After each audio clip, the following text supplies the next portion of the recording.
Que Jesus esteja em nossos corações, Ele que é o amigo incondicional de nossas almas. Aqui respira-se um clima de muita paz, muita harmonia.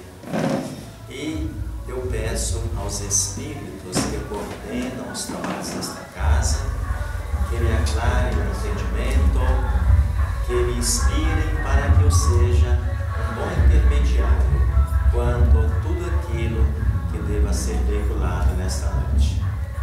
Quando Gleicia conversou conosco, ela disse transformação moral através do Evangelho.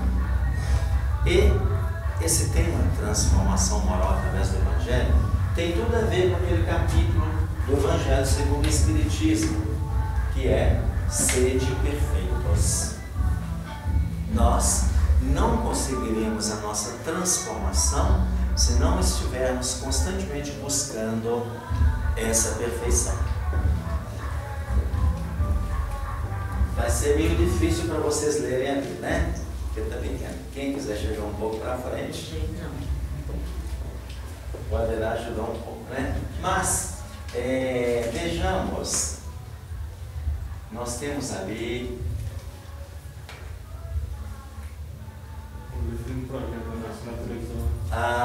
então, tá vendo? É questão de tecnologia, né? Deixa ele aqui. Gente, no Evangelho, nós temos aqui esse versículo: amai os vossos inimigos, fazei o bem aos que vos odeiam, e orai pelos que vos perseguem e caluniam. Porque, se somente amardes os que vos amam, que recompensa tereis disso? Não fazem assim também os publicanos? Se unicamente saudardes os vossos irmãos, que fazeis com isso mais do que outros? Não fazem o mesmo os pagãos? Sede, pois, vós outros, perfeitos, como perfeito é o vosso Pai Celestial. Evangelho de Mateus, capítulo 5, versículo 44 a 48. Isso foi extraído do Evangelho, vocês já perceberam, né? Então, vamos por parte conversar. Eu não vou fazer uma palestra para vocês. Nós vamos conversar, recordar um pouco daquilo que já aprendemos, não é mesmo? Então, vejamos. Ali diz assim: caracteres da perfeição. Ou seja, a pessoa perfeita, ou o espírito perfeito, evidentemente, irá demonstrar aquelas características. Jesus disse: amai os vossos inimigos. É fácil amar o inimigo? É? Não. É fácil? Não, não é fácil. Por que não é fácil? Porque aquele que nos desfeiteou uma vez, poderá desfeitear pela segunda vez. E tem outro detalhe: o nosso próprio ser nos mostra que, quando se aproxima um amigo, o coração bate de um jeito. E quando se aproxima um inimigo, ele bate diferente. O nosso próprio sistema orgânico, vamos dizer assim, já nos traz essa diferença. Então, amar os inimigos, não podemos entender como dar a eles a mesma confiança que damos aos amigos. Mas Jesus disse: amai os vossos inimigos. O que é que ele queria dizer? Ele queria dizer que aproveitemos todas as chances que surgirem quando o nosso inimigo, aquele que se considera nosso inimigo, estiver em uma situação embaraçosa, em uma situação complicada, e tivermos oportunidade de ajudá-lo, que nós o ajudemos, que nós não criemos obstáculos dificultando a sua vida, que aproveitemos todas as chances que houverem para fazer bem a ele. É isso que Jesus quis dizer com amar o inimigo. Não é trazê-lo para a nossa intimidade doméstica, porque, por enquanto, na condição ainda de espíritos imperfeitos, não surtiria um resultado conveniente. Existe uma historiazinha, né, muito contada nas aulas de evangelização. Bom, pelo menos é para as crianças, né? Em determinado vale havia uma serpente que atacava aqueles que passavam por lá e havia provocado até algumas mortes. Um dia apareceu por lá um anjo e conversou muito com ela a respeito da bondade, do perdão, do nosso comportamento eficaz. E ela ouviu tudo aquilo e ele foi embora. Depois de um certo tempo, aquele anjo passando por ela de novo, encontrou a mesma serpente. E ela estava toda machucada, cheia de feridas, toda apedrejada. Mas o que foi que aconteceu com você? Ele perguntou. O Senhor disse para que eu amasse os inimigos, que eu não os atacasse. E veja o que eles fizeram comigo. E ele respondeu: eu disse que você não os atacasse, mas se eles se aproximassem, que você pelo menos mostrasse os dentes. Ou seja, é dever nosso nos defendermos, né? Mas o dever de amar os inimigos prevalece. Então, e o Cristo continua: fazei o bem aos que vos odeiam e orai pelos que vos perseguem e caluniam. Ou seja, façamos todo o bem possível àqueles que nos odeiam. E não há necessidade que eles saibam que nós é que estamos fazendo. Isso é uma das características do ser perfeito. Porque se somente amardes os que vos amam, que recompensa tereis disso? Não fazem assim também os publicanos? Quem eram os publicanos? Por que Jesus lança essa imagem? Os publicanos naquela época eram aquelas pessoas, funcionários públicos, responsáveis por coletar os impostos que os judeus deviam aos romanos. Porque todas as cidades ali eram dominadas pelo povo romano, pagavam imposto, assim como a prefeitura de Contagem, de Ribeirão das Neves, de Belo Horizonte e outras cidades pagam um determinado imposto, uma determinada quantia para a União, para o governo. Pois bem, os publicanos eram os responsáveis por coletar aqueles impostos. O nome já bem diz, né? Imposto, né? É imposto. E ninguém gosta de pagar imposto, ou poucos gostam. Bem, os publicanos, por causa do desvario de alguns, eram considerados pessoas de má vida. Eram cobradores de impostos. E às vezes, nessa cobrança, eles exigiam um pouco a mais. Esse um pouco a mais ia para o próprio bolso. Por isso eles eram considerados como pessoas de má vida, pessoas indesejáveis. Porém, não todos, né? É claro, nós temos o exemplo de Zaqueu, que era publicano, aliás, tinha atribuições de chefia, era chefe dos publicanos, e é esse espírito luminoso que nós conhecemos. Pois bem, então, Jesus faz uma comparação. Os publicanos amam aqueles que os amam. Os publicanos amam os seus amigos, amam os seus parentes, os seus familiares. Quanto a vós, se vós amardes somente os que vos amam, que mérito tereis? Ou seja, se os publicanos, que são considerados por vocês como pessoas de má vida, fazem isso, se vocês fizerem igual, não estarão tendo nenhum mérito. E mais à frente continua: se unicamente saudardes os vossos irmãos, que fazeis com isso mais do que outros? Não fazem o mesmo os pagãos? Quem eram os pagãos? Eram aqueles povos que não aceitavam o cristianismo, também chamado de gentios.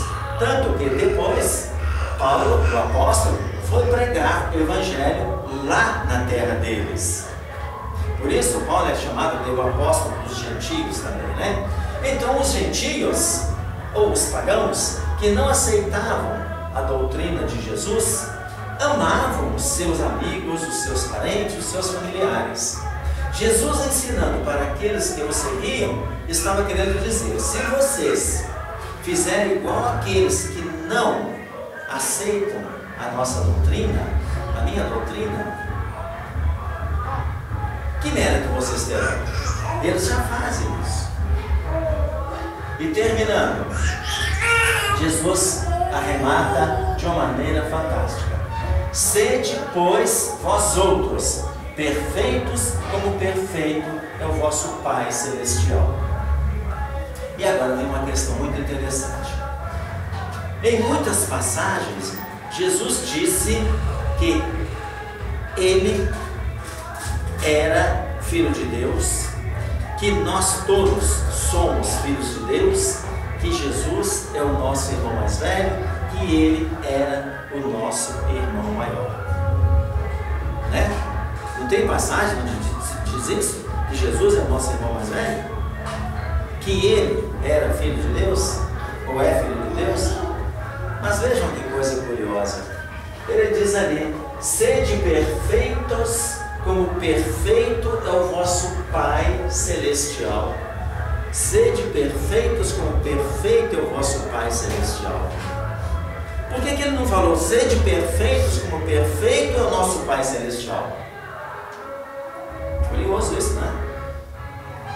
Bem, é que,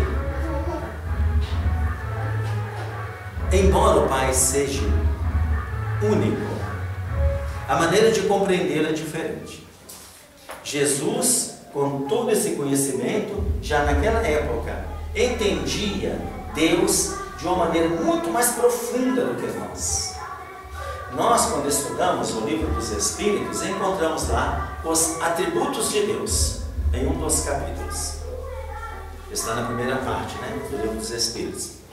Deus é onipotente, é onipresente, é onisciente, é único, é incriado, é indivisível, é bom, é justo, enfim, uma série de atributos. E ficamos satisfeitos com isso. Porque o nosso grau evolutivo não tem ainda condição de entender Deus na sua magnitude. É semelhante a uma criança de pré-escolar, né? Se nós estivermos explicando para ela a respeito das cores, vermelho, branco, preto, ela vai azul, ela vai entender e vai gravar aquilo. Mas se nós começarmos a falar com ela sobre o espectro solar, o arco-íris, definição das cores, esse negócio todo, ela vai ficar perdida, não vai entender nada. Pois bem, quando Jesus disse: sede perfeitos, como perfeito é o vosso Pai Celestial, ele estava dizendo: procurem alcançar a perfeição se espelhando naquilo que Deus vos tem dado. No dia que nós estivermos no máximo, ou quase no máximo, ali nós temos o item 5, evolução, que é um dos princípios básicos do Espiritismo. Quando nós já estivermos com a evolução mais apurada, na condição, por exemplo, de espíritos superiores, nós entenderemos Deus com muito mais profundidade do que hoje. Essa é a razão, então, pela qual várias vezes Jesus disse: o meu Pai que está no céu, eu rogarei ao meu Pai que está no céu, e Ele vos mandará um outro Consolador. Eu e meu Pai somos um. Ele não disse eu e nosso Pai, eu e vosso Pai somos um. Deu para entender essa diferençazinha, né? Bem, então vamos ver. Sede perfeitos. O tema é transformação moral através do Evangelho, que tem tudo a ver com aquilo ali. Sede perfeitos. Os bons espíritas. No Evangelho, neste capítulo intitulado Sede perfeitos, tem um item intitulado Os bons espíritas. Kardec definiu quem são os bons espíritas, né? É, Gleice? Kardec não disse: reconheceremos os bons espíritas pela sua sublimidade. Ele não disse isso. Ele falou: reconhece-se o verdadeiro espírita pela sua transformação moral e pelos esforços que faz para domar suas inclinações más. Esse é o caminho para a nossa transformação moral, para o nosso progresso. Caminho que não é fácil. Muitas vezes a pessoa está dirigindo, né, na rua, por exemplo, né, e acontece algum imprevisto, tal, culpa do outro motorista, ela xinga. De 5 vezes, ela xinga todas as vezes. Mas quando começa a fazer mais esforço, né? Quando começa a fazer esforço, de 5 vezes, uma vez ela consegue não xingar. E vai se esforçando. Depois de 5 vezes, 3 vezes ela não xinga, mas pensa. E depois, num certo ponto, nem pensar mais, pensa. Não é mesmo? Muitas vezes, dentro do lar, com a esposa, com o marido, com os filhos, nós ficamos enervados, irritadiços e temos atitudes que não se coadunam muito com o que temos aprendido. Não quero dizer que sejam absurdas, não, mas são atitudes. O simples fato de ficarmos aborrecidos com um copo que se quebra já significa que é preciso maior esforço. Um copo que custa 15 centavos, você vai virar 100 graus. Depois de um certo tempo, quebrou, pronto, limpa aqui, quando joga no lixo, está resolvido o problema. Então é esse esforço que temos que fazer constantemente. Ali está escrito assim: bem compreendido, mas sobretudo bem sentido, o Espiritismo leva aos resultados acima expostos que caracterizam o verdadeiro espírita como o cristão verdadeiro, pois que o mesmo é que outro. O Espiritismo não institui nenhuma nova moral, apenas facilita aos homens a inteligência e a prática da moral do Cristo, facultando fé inabalável e esclarecida aos que duvidam ou vacilam. É por isso que se diz: Jesus é a porta, Kardec é a chave. Kardec é a chave através da qual nós entenderemos e compreenderemos os ensinamentos de Jesus. Observem que eu falei entender e compreender, né? Não significa a mesma coisa. Todo mundo está entendendo o que eu estou falando. Todo mundo está entendendo o que está escrito ali. Vamos pegar um pequenininho. Mas compreender significa entender e aceitar. Compreender vai além. Aceitar e aplicar. Exatamente, é. Muito bem, Cássio. Porque lá naquele livro, Jesus no Lar, tem um dos capítulos onde Jesus estava falando lá na casa de Simão Pedro sobre a aplicação do dinheiro, como aplicar bem a fortuna. Então, no final, Tiago, que era o responsável, porque ele sempre se reuniu na casa de Simão Pedro para fazer o culto do Evangelho. O primeiro culto do Evangelho aconteceu na casa de Simão Pedro. Então, depois que Jesus acabou de falar, Tiago, o mais velho, falou assim: mestre, mas que lição maravilhosa. Jesus havia falado sobre como aplicar bem o dinheiro.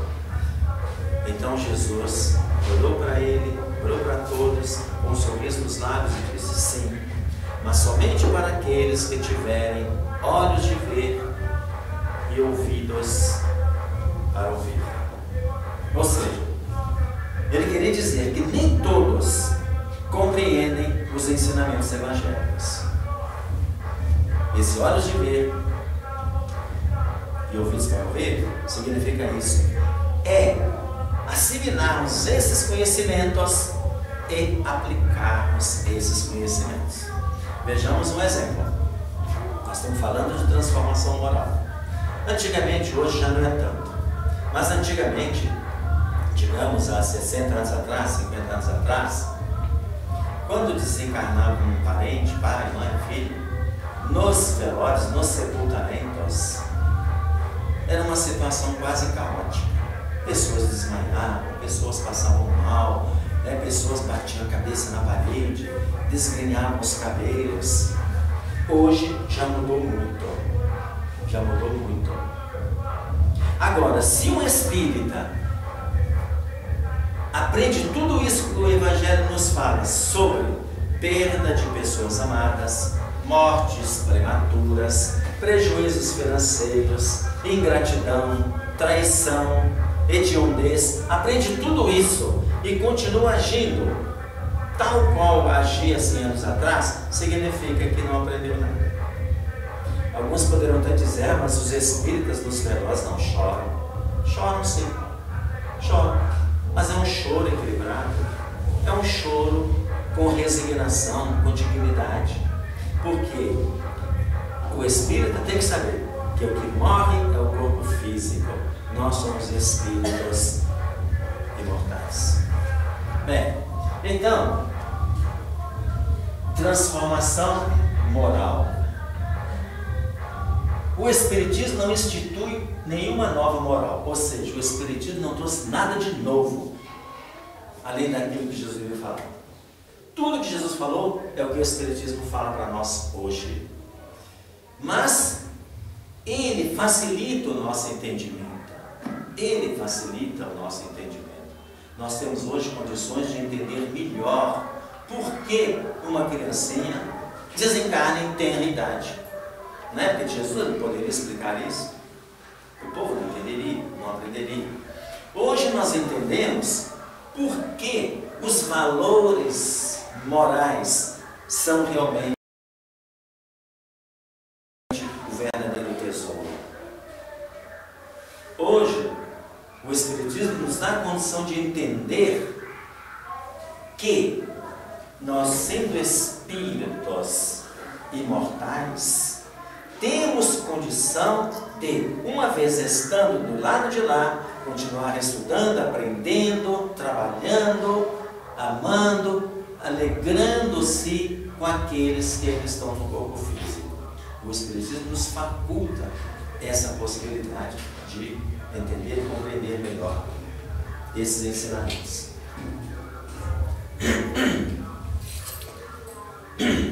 Diz assim: o Espiritismo faculta a fé inabalável e esclarecida aos que duvidam ou vacilam. O Espiritismo faculta a fé inabalável. Fé. Você tem fé? Como é que você chama? Adelino. Adelino? Adelino, você tem fé? Tem? Que bom. A Grécia já sorriu ali. Você tem fé?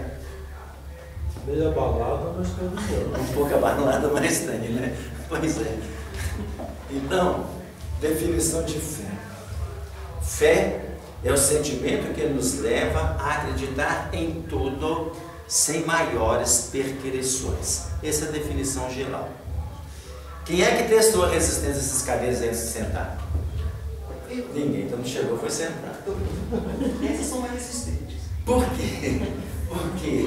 Porque todo mundo aqui, né, tem fé no fabricante, tem confiança no fabricante, né? Porque existe todo um aparato chamado ABNT, Associação Brasileira de Normas Técnicas. Quem fizer uma cadeira dessa aqui e ela se quebrar, matar uma pessoa, o responsável depois tem que responder processo, etc, etc. Quem falou alguma coisa? Pode falar. Não, eu estou só confirmando que você está falando.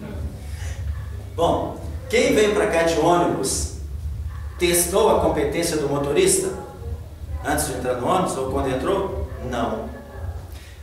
Quando alguém aqui vai almoçar em um restaurante, um barzinho, algum lugar, ou fazer um lanche, alguém aqui testa a competência do cozinheiro que está lá dentro, da cozinheira? Não. Nós acreditamos que, por uma questão de ética, etc, etc, aquele alimento não vai nos fazer mal. Mas ali fala a respeito de fé inabalável. E nós temos a fé inabalável, né? Nós temos o quê? A fé raciocinada. E nós temos a fé cega.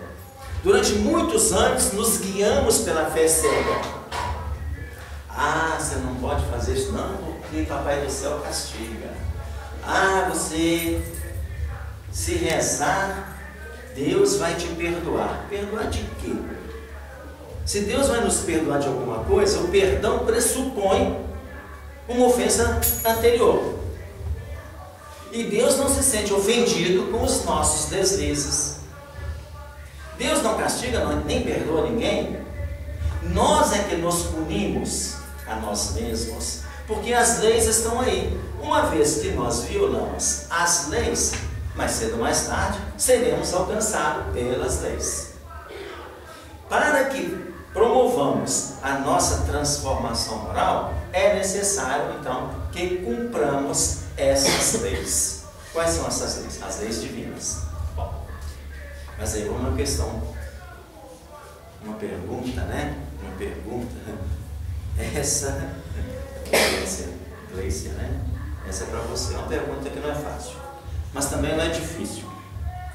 Onde está gravada a lei divina? Ela conhece bem o livro dos Espíritos.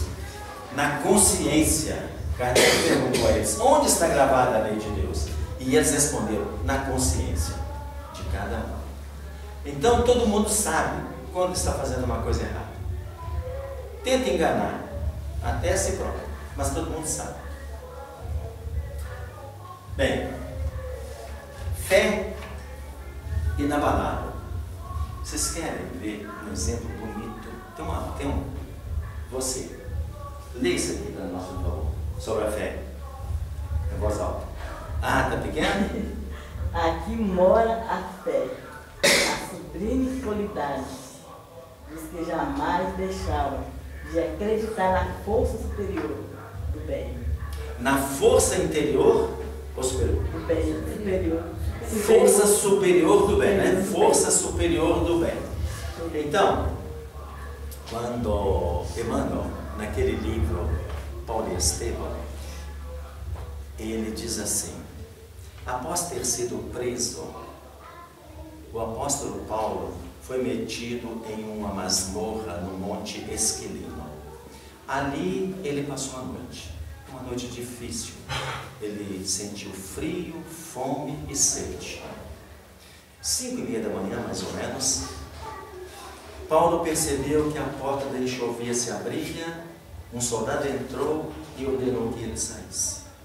Paulo saiu e viu-se diante de um carro ladeado por 6 soldados fortemente armados.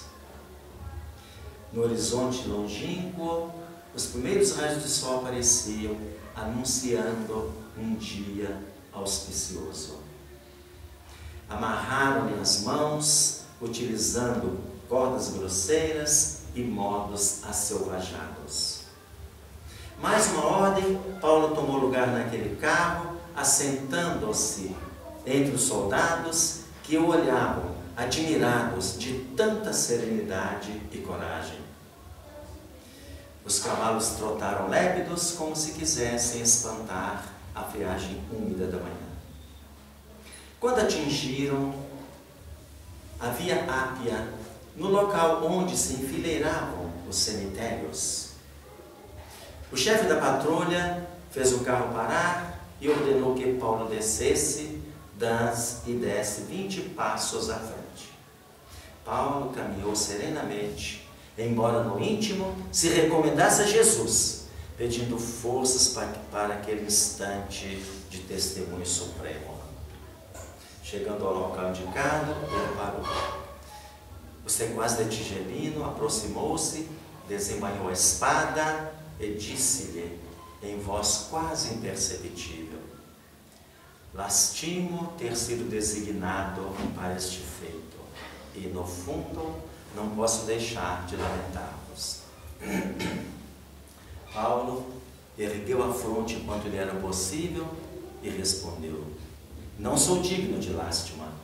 Lamenteis por vós, enquanto eu morro cumprindo os sagrados deveres de vida eterna, enquanto que vós, terminada a vossa tarefa de sangue, tereis de voltar novamente ao convívio dos mandantes de crimes tenebrosos da vossa época. O soldado estava estupefato. Ele nunca havia visto até então alguém com tamanha coragem. Paulo, percebendo a tremura com a qual ele empunhava a espada, disse-lhe: não tremais, cumpri vosso dever até o fim. Um golpe certeiro fendeu a garganta do apóstolo, seccionando quase totalmente o pescoço. O corpo caiu, rebocou-se no chão, como se fosse um fardo inútil e horrendo. O sangue jorrava aos golfões naquela morte rápida, enquanto a patrulha regressava, penalizada e muda, debaixo de um sol triunfante. Nós estamos falando de fé inabalável. Era o que Paulo tinha que demonstrou naquele momento. Embora tenha orado com fervor, pedindo a proteção de Jesus, ele demonstrou essa fé que está escrita aqui. Em momento nenhum ele vacilou. É isso que o Espiritismo vem nos ensinar através desses ensinamentos nas obras espíritas. A fé é um dos atributos que temos que conseguir para que façamos, para que consigamos a nossa transformação moral. Isso é um esforço que tem que ser feito todos os dias, constantemente, porque para conseguirmos essa transformação é preciso mudança de hábito. E mudança de hábito só se consegue com perseverança. Se nós temos o hábito de ficar insatisfeitos, aborrecidos, encolerizados por determinadas coisas, é preciso treinar todos os dias para que deixemos de lado esse hábito. Isso é um trabalho de perseverança. Mais embaixo, diz ali assim, no número 3. O verdadeiro homem de bem é o que cumpre a lei de justiça, de amor e de caridade na sua maior pureza. Se ele interroga a consciência sobre seus próprios atos, a si mesmo perguntará se violou essa lei, se não praticou o mal, se fez todo o bem que podia, se desprezou voluntariamente alguma ocasião de ser útil, se ninguém tem qualquer queixa dele, enfim, se fez a outrem tudo o que desejara lhe fizesse. O verdadeiro homem de bem é o que cumpre a lei de justiça, de amor e de caridade. Emmanuel, ele, no livro Estante da Vida, ele diz assim: a lei divina é realmente justiça e misericórdia, com uma diferença: para aqueles ignorantes quanto ao dever, a justiça chega através do alvará da misericórdia. Para os outros conscientes das próprias responsabilidades, a misericórdia chega através do cárcere da justiça. Ou seja, todos nós seremos mais cedo ou mais tarde alcançados pela justiça. Em 1943, aqui pouca gente deve se lembrar disso, né? Em 1943, surgiu em São Paulo um conjunto musical que se denominou Os Demônios da Garoa. Os Demônios da Garoa. Quem quiser ouvir as músicas dele ainda consegue, é só buscar na internet. E eles lançaram no comércio uma música chamada Saudosa Maloca. Conta a história de um grupo de moradores de rua que fizeram uma casinha lá utilizando tábuas, papelão, tábuas, pedaço de pau. Fizeram uma casinha e moravam ali. Um dia, a prefeitura disse que tudo aquilo seria demolido, porque iriam construir um viaduto naquele local. Eles então se afastaram, foram para uma parte gramada um pouco distante e ficaram observando as máquinas demolindo tudo aquilo. E o compositor diz assim, lá em um dos versos, eles ficaram lá lamentando, revoltados, insatisfeitos, diz assim: só nos conformemos quando Joca falou, Deus dá o frio conforme o cobertor. Ou seja, o frio é a justiça, o cobertor é a misericórdia. A lei divina é sempre justiça e misericórdia. Outro detalhe aqui interessante. O verdadeiro homem de bem é o que cumpre a lei de justiça, de amor e de caridade na sua maior pureza. Na sua maior pureza. Vejamos aqui uma coisa interessante. Moral. Isso ali nos leva a pensar em moral. E costumamos às vezes falar assim, mas o Adelino, né? Adelino. O Adelino é um homem que tem muita moral, né? Alguém pode falar, o Adelino tem muita moral. Depois vira para o outro e fala assim, fulano, o Antônio, tem muita moral para falar sobre esse assunto. Ele não bebe, não fuma, não joga. Tá certo? Não. O Antônio segue a trilogia da boa conduta. Não bebe, não fuma, não joga, porque são hábitos perniciosos. Mas a moral vai muito mais além disso. Vai muito mais além disso. Então Kardec perguntou aos espíritos, que definição se pode dar da moral? Eles responderam, a moral é a regra do bem proceder. Funda-se na observância da lei de Deus. O homem procede bem quando faz todo o bem a bem do próximo. Ou seja, é muito amplo. É muito amplo. Então, por isso que está ali. O homem de bem, isso aqui é só um pedacinho, viu gente, do item. Diz lá, o homem de bem, ele é bondoso. Se ele tem atribuições de chefia, ele é humano com os seus funcionários, ele é bom, ele é correto.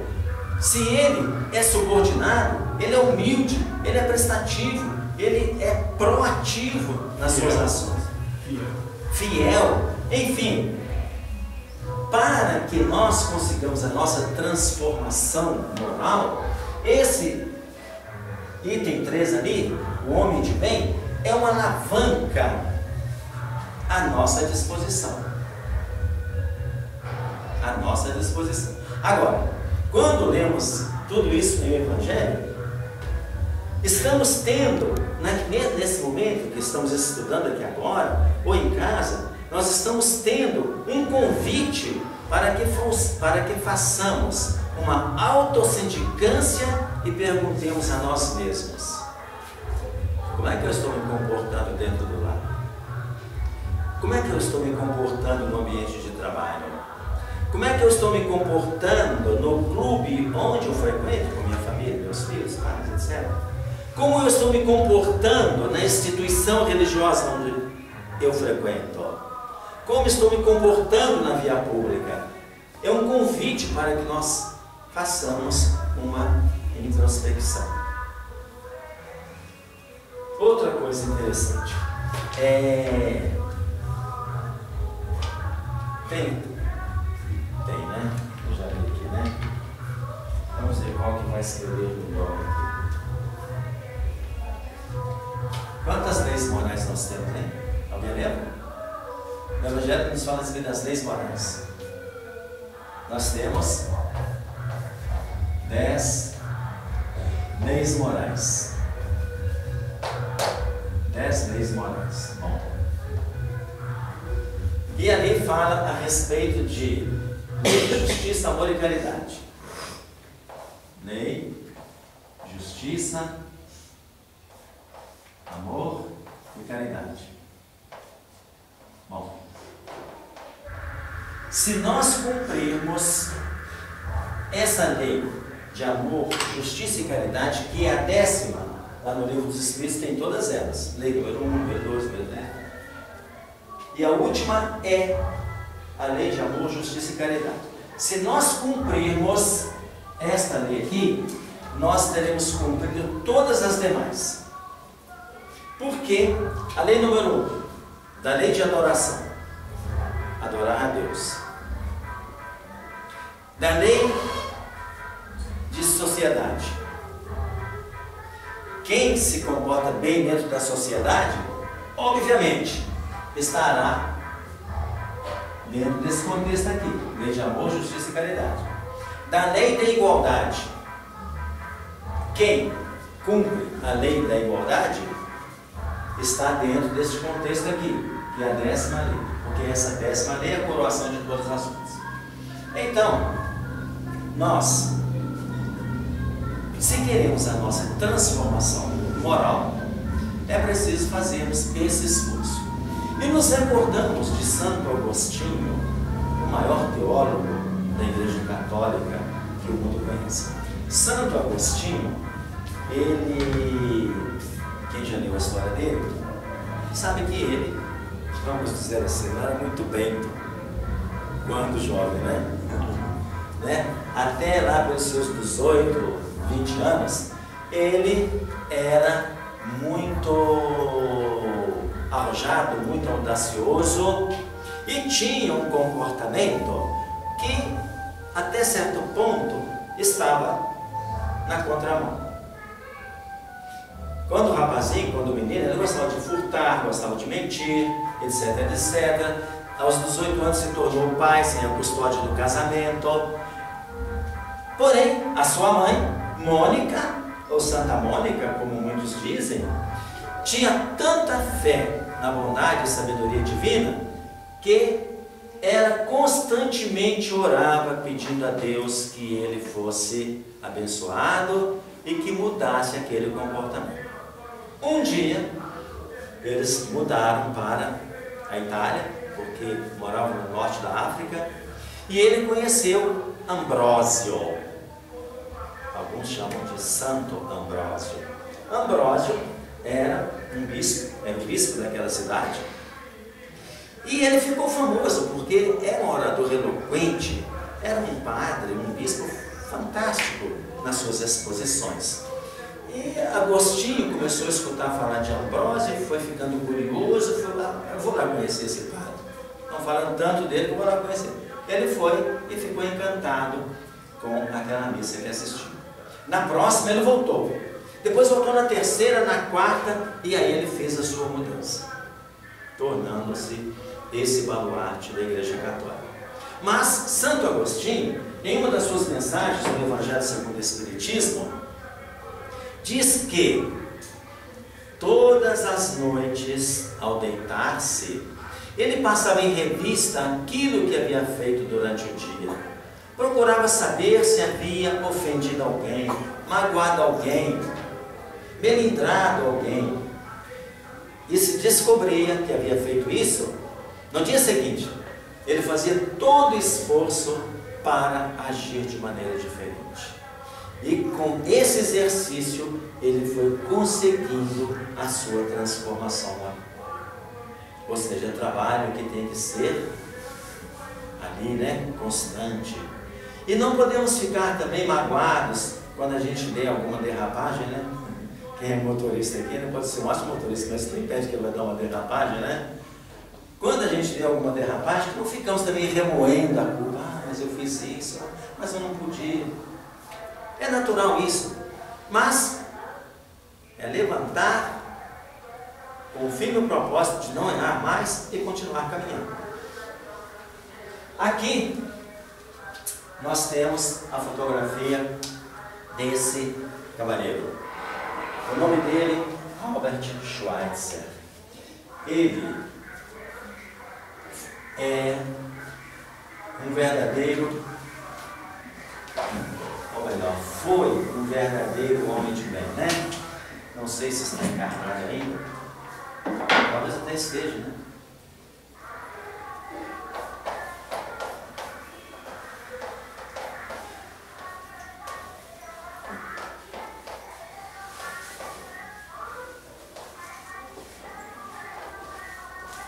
Albert Schweitzer nasceu em 1875.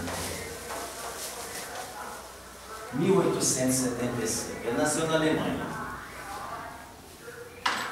Com 12 anos de idade, ele já era chamado para substituir o organista titular da igreja, onde a família frequentava.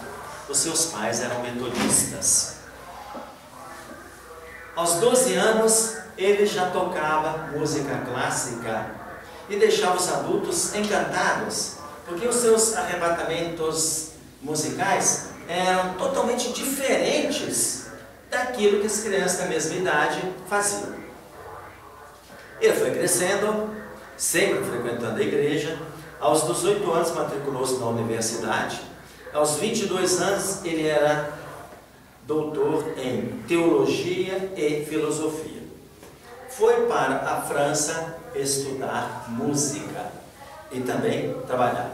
Lá na França, ele foi fechado em uma empresa que construía instrumentos musicais. Como era muito inteligente, inseriu várias melhorias tecnológicas naqueles instrumentos, tornando-os mais aprimorados, mais fiéis para a execução de música clássica. Aos 25 anos, ele já tinha um futuro brilhante pela frente. Aos 30 anos de idade, ele era professor, escritor, músico, orador, de uma eloquência fantástica. Então, certo dia, num grupo de amigos, ele falou assim: eu vou estudar medicina e depois de formado eu vou embora para a África, vou cuidar daqueles doentes que existem lá. A moçada ali perto, né, debochou dele. Um dos seus professores de música falou assim: você está parecendo um general que vai para a guerra levando apenas uma espingarda.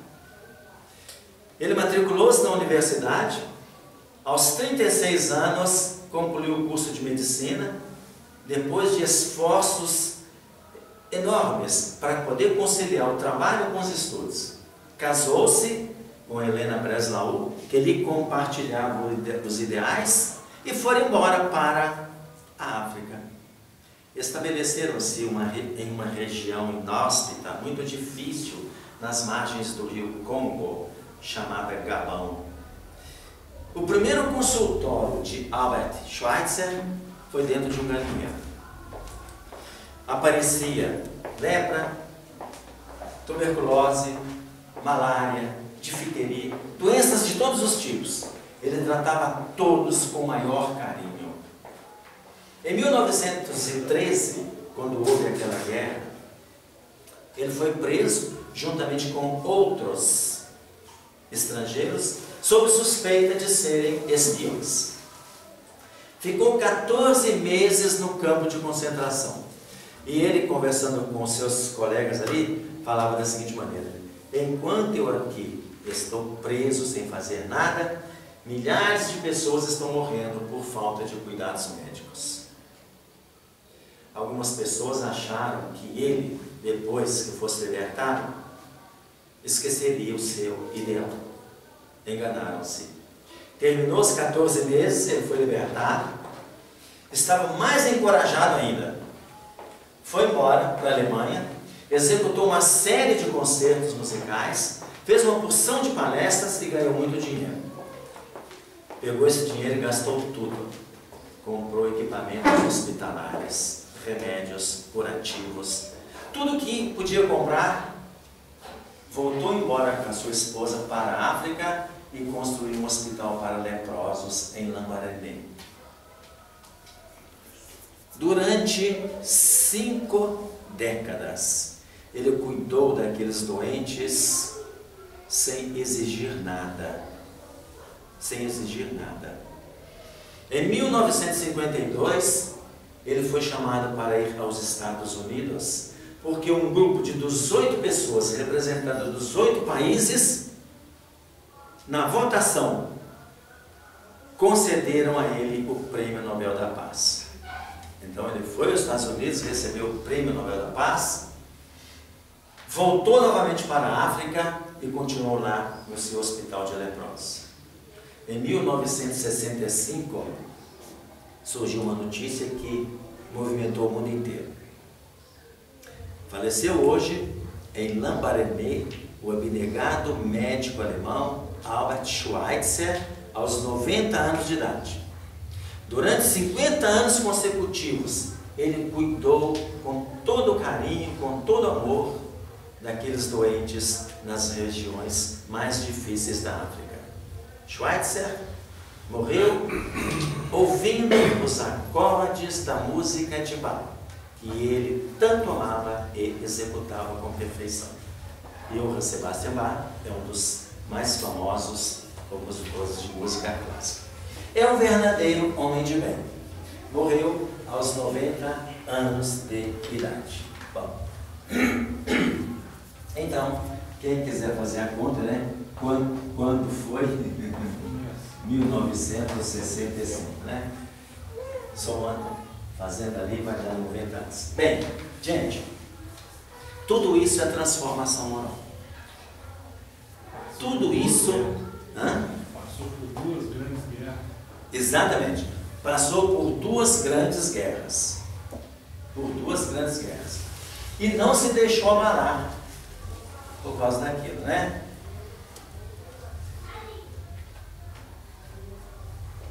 Homem de bem. Alguém conhece aquela fotografia? Eurípides Barçanufo. Eurípides Barçanufo é mineiro, né? Nós estamos falando de um alemão. Agora vamos falar de um brasileiro. Eurípides Barçanufo nasceu em 1880, 5 anos depois do Albert Schweitzer.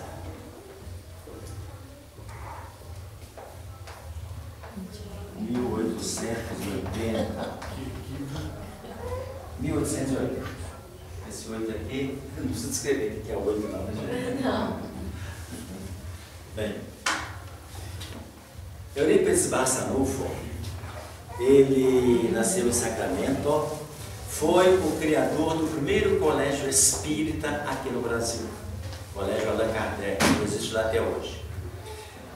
Eurípides Barçanufo havia fundado esse colégio no plano espiritual antes de reencarnar. E nos momentos de sono aqui, várias vezes, porque enquanto o corpo físico dorme, o espírito nunca fica inativo, né, gente? O espírito se lança no espaço em busca de alguma atividade, em busca de algum trabalho. Até os vadios, né? Os vadios, quando dormem, vão procurar os vadios que estão do lado de lá. Beleza? Bem, então, ele trouxe aqueles projetos que tinha e construiu o colégio Allan Kardec, lá em Sacramento. Bom, Eurípides Barçanufo tinha muita vontade de estudar medicina, mas a situação era muito difícil. Quando criança, ele vendia doces para ajudar na família. E o dinheiro que ganhava, conta a história dele, existem mais de 8 livros que falam sobre Eurípides Barçanufo. Ele pegava aquele dinheirinho, colocava dentro de uma meia e guardava ali. Um dia, a meia já estava cheia, ele chegou perto da mãe, que era muito doente, vivia mais na cama do que trabalhando, e entregou a meia, falou: isso aqui é para a senhora comprar remédio. Deveria ter 7 anos, parece 8 anos. Ou seja, já era um espírito iluminado, né? Ele atendeu na Igreja Católica durante muito tempo, como coroinha, e no dia que realmente fez a sua virada, foi um verdadeiro arruído lá em Sacramento. Ele já estava rapazinho, um dos seus tios foi lá visitar a família e levou um livro para o Eurípides ler, um livro intitulado Depois da Morte. Eurípides leu aquele livro, pegou, começou a olhar, e o tio estava no mesmo quarto, dormia no mesmo quarto, uma casa muito pequena, muito simples. O tio: eu vou dormir. Deitou e dormiu. Ele acordou várias vezes de madrugada, Eurípides estava lendo. De manhã cedo, ele falou: está aqui o livro, muito bom, eu já li. Não, mas sim, eu li todinho. Ou seja, passou a noite inteira lendo o livro. E no dia seguinte, para frente, ele começou a fazer a sua virada. Tornou-se um grande trabalhador no Espiritismo. Ele nunca se deitava antes de meia-noite. E nunca se levantava depois das 5. Ele dormia de meia-noite até as 5. De 5 às 7 da manhã, ele aviava todas as receitas, porque ele era médium receitista, todas as receitas que deveriam ser mandadas para fora. Saía, ia para a escola, dava aula. Depois ia para casa, almoçava. E quando era depois do almoço, até 1h que começava a segunda parte da escola, ele aviava todas as receitas locais. Dava aula até 5 da tarde. Ia para casa, tomava banho, se alimentava, ia para o centro espírita. Ou seja, fez todo o bem que podia fazer. No período em que ele começou a fazer maior quantidade de curas, porque como médium recetista e passista, muitas pessoas foram curadas. Então, abriram um processo contra ele, prática ilegal da medicina. Porém, o processo, depois de 1 ano, foi arquivado, porque nenhum juiz teve coragem de julgar. Durante esse processo, muitos alunos, muitos professores se afastaram da escola. E ele então dava aula de matemática, de português, de espanhol, de francês, de inglês, de geometria, de geografia, enfim, todas as matérias ele assumia. E os alunos não ficaram prejudicados por causa disso. Até que um dia ele resolveu instituir uma mudança. No dia tal, nós vamos ensinar também religião. Foi outro arruído na cidade. Mas, depois de poucos meses, o dia em que havia maior quantidade de pessoas na escola era na quarta-feira, quando tinha essa aula de religião. Porque os pais iam acompanhando os filhos, pais, tios, avós, e a sala ficava repleta de pessoas. Depois veio aquela famosa gripe espanhola, né, em 1918, que graçou por todos os lados e matou muita gente. Eurípides Barçanufo cuidou de todos os doentes que compareceram à sua casa, ou que não podiam ir até lá, como farmacêutico, como amigo, como pai, como irmão. Ele estava com 38 anos de idade. Foi então contagiado pela gripe e desencarnou. Ou seja, em 38 anos de idade, ele fez muito mais do que muitos de nós fazemos com 88, que é o meu caso, né? Ninguém vai acreditar. Né, Cássio? Né? 88 é brincadeira. Gente, nós estamos chegando ao fim da nossa conversa. Vamos ler ali. A virtude. A virtude, no mais alto grau, é o conjunto de todas as qualidades essenciais que constituem o homem de bem. Ser bom, caritativo, laborioso, sóbrio, honesto, são qualidades do homem virtuoso. Infelizmente, quase sempre as acompanham pequenas enfermidades morais que as desornam e atenuam.